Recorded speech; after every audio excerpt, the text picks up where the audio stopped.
केपी ओली त खर्च त गोरु चोरो झापामा बसेर गोरु चोरो दुनियाँ गोर्सी भित्र पठाएको हो। खड्ग ओली त गोरु चोरो त डाका हो। खड्गवली त गोरु चोरो त डाका हो। त्यो छोराछोरी नहुने अपुत्रलाई छोराछोरीको माया हुँदैन। पहिलेदेखि यो फटा हो। त्यसमाथि पनि यसपालि जेन्जी मारो। यो केपी ओली भनेको मा चोर डाका हो।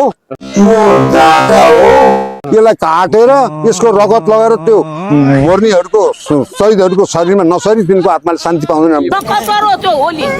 ज्यान मारा ओली जो त्यत्रो 77 जना बच्चा मारेर अझ पनि आज मैले मारे है धिक्कार होस् भन्दैन। ज्यान मारा ओली जो त्यत्रो 77 जना बच्चा मारेर अझ पनि आज मैले मारे है धिक्कार होस् भन्दैन। किडनी फेरेको छ। अब ऊ मन्त्री हुने बित्तिकै फेरि अर्का किडनी फेर्नलाई अरू मान्छे तयार भएको छ। उसको कामै त्यही हो। खड्ग ओली यसको किडनी फेल भएको छ। चारवटा किडनी हालेको छ। आइमेको सहित हालेको छ। यसको हातमा कुरा छ। 8 कक्षा भन्दा पढ्या हैन। यसले धर्मप्रसाद ढकाललाई भाषण लागेन। नक्सलाइट आन्दोलनमा पछाडिबाट बन्दरबाट हानेर मार्दियो धर्मप्रसाद ढकाललाई। को छोरा केपी शर्मा ओलीको मुखमा मुत। केपी शर्मा ओलीको मुखमा मुत।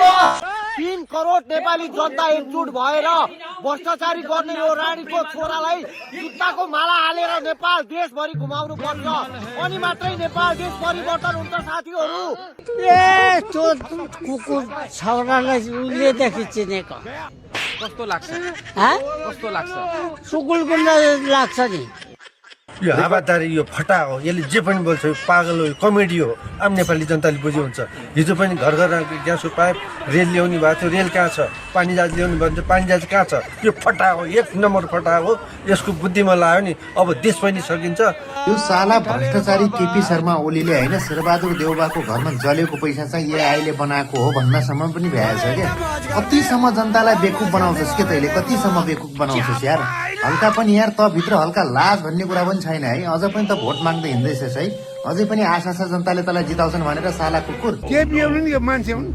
उहाँहरूले 35-36 वर्ष अहिले माओवादी कालदेखि 17 वर्षसम्म देश चलाउनु हो। के गर्नु? खालि प्रधानमन्त्री बन्ने, घरमा थुपार्ने, जलाउने त्यही हो। अहिले जनताले त जलायो नि त पैसा। बालकोटको उखाने यिनीहरू माफटा हुन्।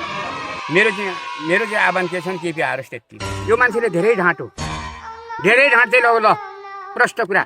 रत्ताको पाता फर्काउँछु भनौँ, एउटा पाइप ल्याउँछु भनौँ, ग्यास ल्याउँछु भनौँ, पाइप ल्याउँछु भने घर घर होइन। केपीले 3-4 चोटिसम्म किडनी फेरेर केपीले मजा भलिमली गरेर संसार हाँकेर बसेको छ। हाम्रो मेरो मालिकका किडनीका 2टा किडनी फेल भएर बितेर जानुभयो। छोरी मोरी, मेरा बुढा मर्न हो, मेरी अमजी मर्न हो, मेरो नाति मर्यो। यो पिर परेर यो म चाहिँ छोडेर हिँडेको। हामीले उपचार किन पाएनौँ? हामीले पनि उपचार पाउनु पर्थ्यो। त्यसले जति उपचार त्यसले पाउँथ्यो भने हामीले पनि पाउनु पर्थ्यो। होइन म त एउटा फुस्कट हो।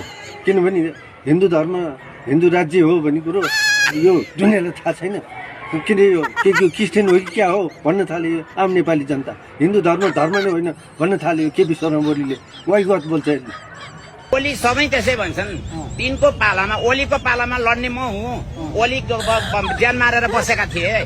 धर्मप्रसाद ढकाललाई बन्दराले हानेर मारेर उनी जेल बसेका थिए र पछि गएर उनी राजनीति बन्दी भएर निक्लेका हुन् 40 साल पछाडि। उनी हामीलाई भन्छन्